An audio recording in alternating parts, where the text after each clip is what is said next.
Hello everyone, welcome to Vaishnav's innovative world. ఈరోజు నేను చేసే రెసిపీ బాయిల్డ్ ఎగ్ ఫ్రై. ఎగ్స్లో ప్రోటీన్ ఎక్కువ ఉంటుంది. విటమిన్ B12 తక్కువ ఉన్న వాళ్ళు రోజు 2 ఎగ్స్ తీసుకుంటే సరిపోతుంది.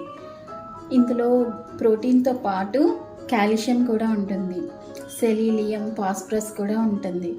అందుకే మనం ఎవ్రీడే డైట్లో ఎగ్స్ తీసుకుంటే హెల్త్కి చాలా మంచిది.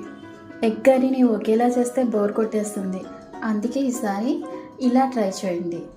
రెసిపీలోకి వెళ్ళిపోదామా మరి? బాయిల్డ్ ఎగ్ ఫ్రైకి కావాల్సిన ఇంగ్రీడియంట్స్: నేను 5 ఎగ్స్ తీసుకుని బాయిల్ చేశాను. బాయిల్ చేసి వాటిని లోపల ఉన్న ఎల్లోని సపరేట్గా తీసేసి పీసెస్ కింద కట్ చేసుకోవాలి. 3 ఆనియన్స్ స్లైసెస్ కింద కట్ చేసుకోవాలి. 1 spoon ginger garlic paste, 1 spoon dhania powder, సన్నగా కట్ చేసుకున్న కరివేపాకు, రెడ్ చిల్లీ పౌడర్ 1.5 స్పూన్, పసుపు 1/2 టీ స్పూన్, సాల్ట్ రుచికి సరిపడా, chillies 1 table spoon, oil add చేసుకోవాలి. ఆయిల్ హీట్ అయ్యాక చిల్లీస్ యాడ్ చేసుకోవాలి. ఇవి కొంచెం ఫ్రై అయ్యాక ఆనియన్స్ యాడ్ చేసుకోవాలి.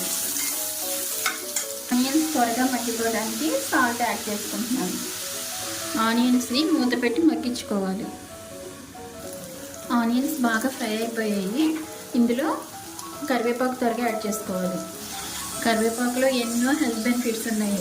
కరివేపాకులో వేసి మనం తినేటప్పుడు తీసి పారేస్తూ ఉంటాం. అలా కాకుండా సన్నగా కట్ చేసి వేసుకుంటే పిల్లలైనా మనమైనా దాన్ని తీయకుండా ఇలా తినేయచ్చు. 1/2 టీ స్పూన్ పసుపు, 1.5 స్పూన్ కారం, 1 spoon ginger garlic paste add చేసుకోవాలి. పచ్చివాసన అంతా పోయేంత వరకు జింజర్ గార్లిక్ పేస్ట్ని కొంచెం ఫ్రై చేసుకోవాలి. ఇందులో 1 స్పూను ధనియా పౌడర్ యాడ్ చేసుకోవాలి. ఇందులో కొంచెం కసూరి మేతిని నలిపేసి వేసుకోవాలి. ఇందులో కొంచెం కొత్తిమీర యాడ్ చేసుకోవాలి.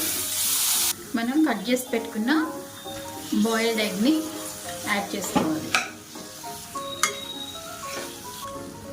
అంతేనండి, బ్యాచిలర్స్ అయినా ఆఫీస్కి వెళ్ళే వాళ్ళైనా చాలా క్విక్గా రెడీ చేసుకునే రెసిపీ ఇది రైస్, చపాతీలోకి దేనికైనా పర్ఫెక్ట్గా సెట్ అయిపోతుంది. Thanks for watching.